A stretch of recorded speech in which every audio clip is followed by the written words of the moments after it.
की पेशकश करे। महिलाओं के साथ इस प्रकार का व्यवहार नहीं हो सकता है। एक दूसरा विषय है, आप जानते हैं कि 25 जून को 50 वर्ष आपातकाल के पूर्ण हुए थे। जब 50 वर्ष पूर्ण होते हैं तो स्वाभाविक रूप से पूरे देश में उस जघन्य कांड को याद दिलाया जाता है।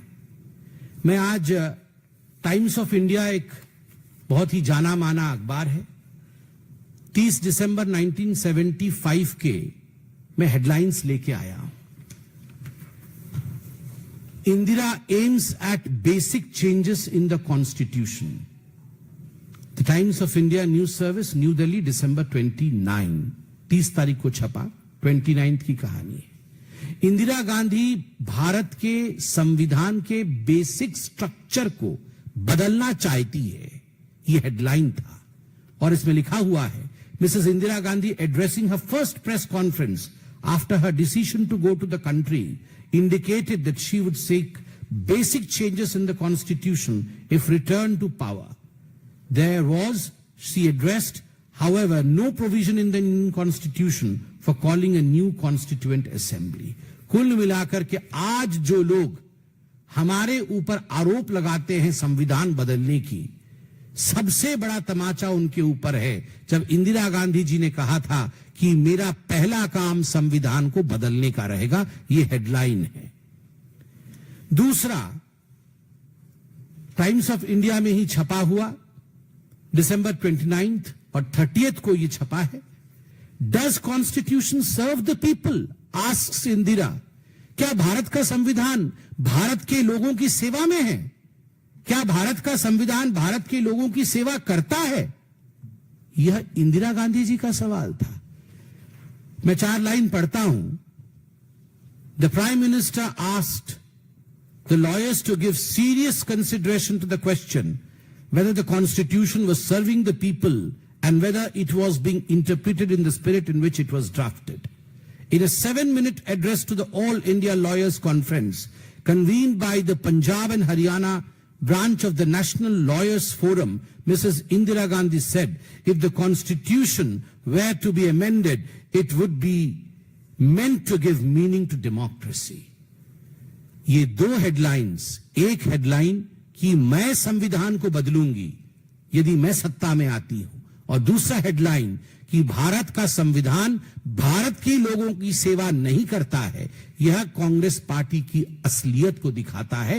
और कांग्रेस जो 50 वर्ष के इमरजेंसी लागू होने के पश्चात जब भारतीय जनता पार्टी संविधान हत्या दिवस मना रही थी तो कांग्रेस पार्टी तिलमिला रही थी, उसका जवाब 24-25 वर्षीय हमारी बहन एक छात्री, उसके साथ जिस प्रकार का गैंग रेप हुआ है उसको लेकर आज पूरे भारतवर्ष में, पूरे हिंदुस्तान में एक दुख का माहौल है, अचरज का माहौल है कि आखिर बंगाल किस तरफ बढ़ रहा है।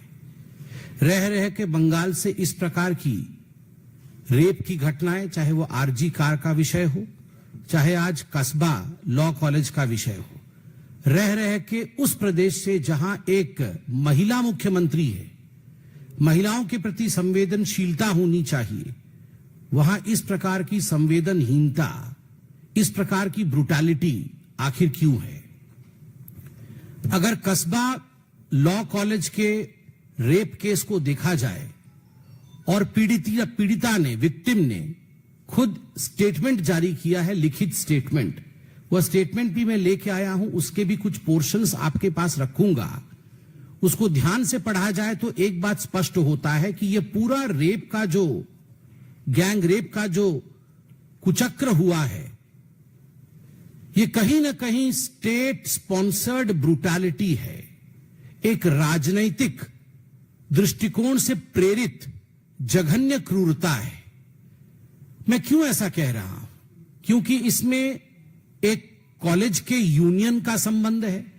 जो मुख्य आरोपी है जिसका नाम मनोजीत मिश्रा है, मनोजीत मिश्रा खुद ही जो टीएमसी की स्टूडेंट विंग होती है उसके सेक्रेटरी रहे हैं, वो पूर्व छात्र रहे हैं उस कॉलेज के, बाद में कॉन्ट्रैक्टरी भी करते हैं और लॉ की प्रैक्टिस भी करते हैं। वो खुद टीएमसी का सदस्य है। मैं वो फोटो भी दिखाऊंगा जहां वो टीएमसी के बड़े बड़े नेताओं के साथ बैठे हैं, खड़े हैं और समय गुजार रहे हैं।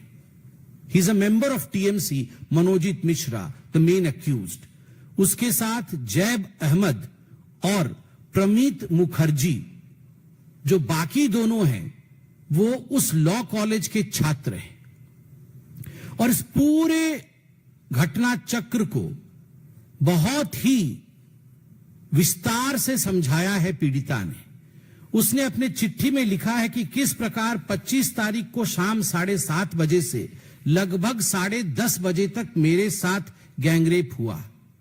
जो घटना चक्र है उसका जिक्र करते हुए मैं कुछ पोर्शंस पढ़ूंगा, आप उसमें से सोचिएगा कि कितना जघन्य था ये कांड।